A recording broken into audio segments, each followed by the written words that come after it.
Pengertian arsip inaktif. Apa itu arsip inaktif? Menurut Undang-Undang Nomor 43 Tahun 2009, arsip inaktif adalah arsip yang frekuensi penggunaannya telah menurun. Ukuran penurunan frekuensi pemakaian arsip biasanya merujuk pada batas tertentu frekuensi pemakaian arsip dalam 1 tahun. Apabila arsip yang 1 tahun dirujuk lebih dari batas itu, berarti termasuk arsip aktif. Dan sebaliknya, apabila arsip yang 1 tahun dirujuk kurang dari batas itu, berarti termasuk arsip inaktif. Tujuan pengelolaan arsip inaktif. Tujuan pengelolaan arsip inaktif adalah mampu menyediakan arsip yang benar pada waktu yang cepat dan untuk orang yang tepat, serta dengan biaya yang seefisien mungkin. Pengelolaan arsip inaktif ada di Record Center. Oleh karena itu, sasaran Record Center ada 5. Yang pertama, pengurangan volume arsip organisasi dan implikasinya terjadi pengurangan biaya, ruang simpan, alat, dan sumber daya manusia. Yang kedua, menciptakan kontrol yang tepat untuk menjamin aliran arsip dari tempat yang mahal ke tempat yang lebih murah. Yang ketiga, pembebasan ruangan kerja atau kantor dari tumpukan arsip. Yang keempat, penciptaan sistem penyimpanan dan penemuan kembali arsip yang efektif dan efisien. Dan yang kelima, pengamanan seluruh arsip organisasi. Persyaratan menjadi arsip inaktif. Yang pertama, telah melewati masa simpan aktif sesuai dengan jadwal retensi arsip. Yang kedua, telah dinilai unit pengolah atau unit kerja bahwa arsip tersebut sudah memasuki masa inaktif. Yang ketiga, fisik dan informasinya telah ditata dalam daftar arsip inaktif. Yang keempat, fisik dan daftar arsip telah dilakukan pemeriksaan oleh unit pengolah dan unit kearsipan secara bersama-sama. Dan yang terakhir, berita acara pemindahan dan daftar arsip yang akan dipindahkan telah ditandatangani oleh unit pengolah dan unit kearsipan.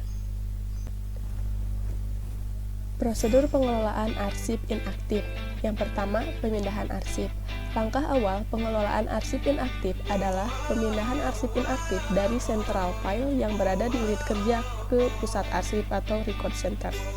Yang kedua, penataan dan penyimpanan. Terdiri dari pemeriksaan, pendeskripsian, penyortiran, penataan arsip dalam box, dan pembuatan daftar arsip. Yang ketiga, pelayanan arsip. Pelayanan arsip dapat berupa peminjaman arsip atau pemberian servis informasi yang terkandung di dalam arsip yang disimpan. Prosedur layanan arsip inaktif umumnya meliputi permintaan arsip, pencarian arsip, pengambilan arsip, pengendalian, dan penyimpanan kembali. Yang keempat, pemusnahan. Prosedur yang perlu dilakukan dalam pemusnahan arsip inaktif adalah yang pertama, penyeleksian. Penyeleksian arsip yang akan dimusnahkan dilakukan berdasarkan jadwal retensi arsip.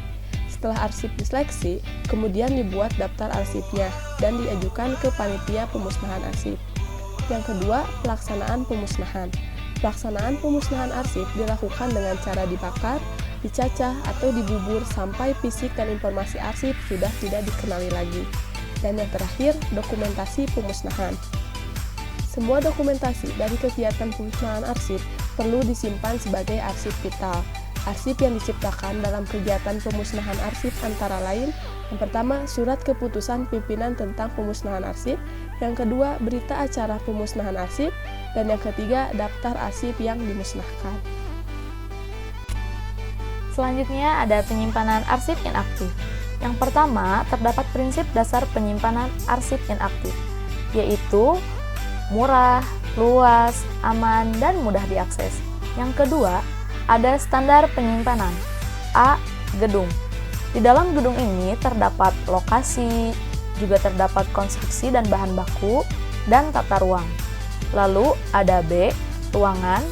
Nah, di dalam ruangan ini terdapat beban muatan, kapasitas ruang simpan, suhu dan kelembaban, cahaya dan penerangan, rayap, angin, rak, dan juga box. Lalu, di dalam penyimpanan arsip inaktif ini, kita mempunyai 2 box arsip.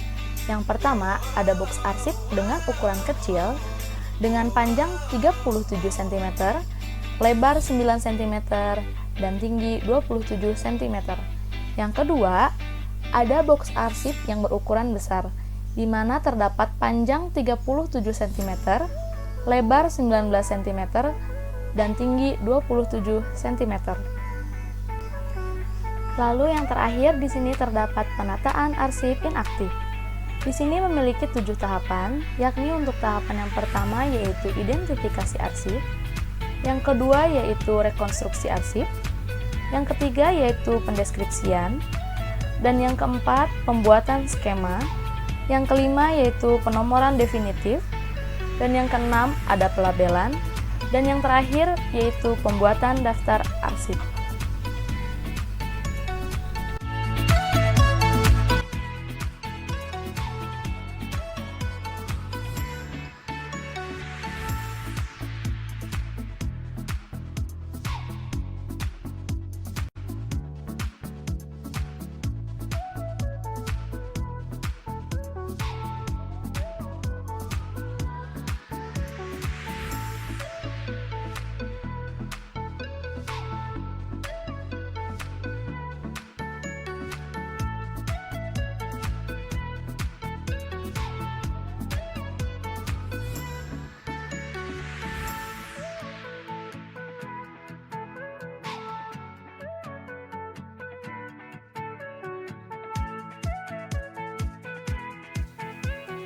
Berikut terdapat beberapa alat dan bahan.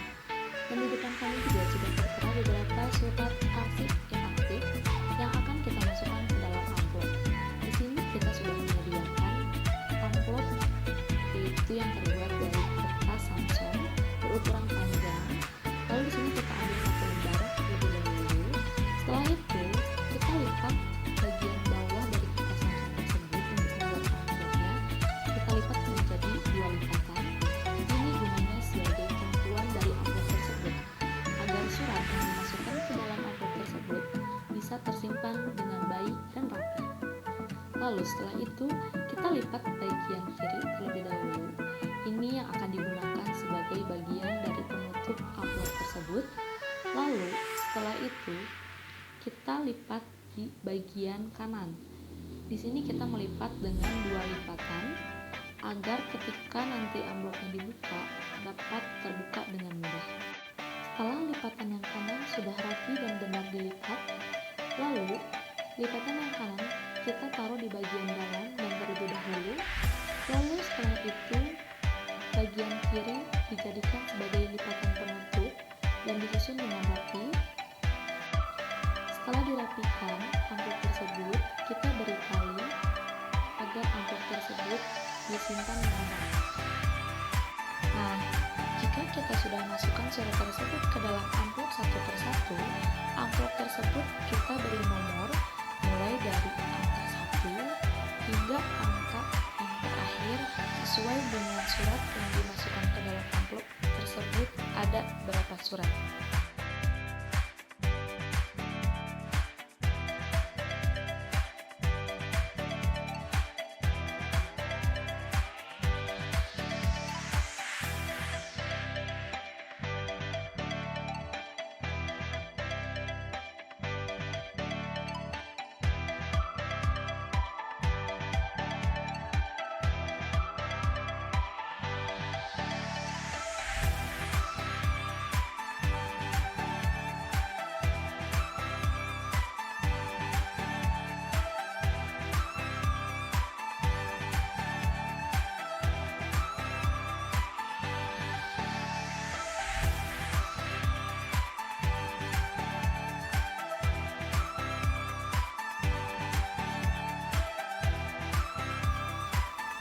Setelah amplop tersebut berhasil dimasukkan ke dalam box arsip, lalu yang akan dimasukkan selanjutnya yaitu daftar isi penataan dari arsip inaktif dan juga pendeskripsiannya. Lalu setelah itu kita tutup box arsip tersebut. Baik, dalam proses terakhir di sini ada yang namanya dengan proses pelabelan, yakni sebagai berikut.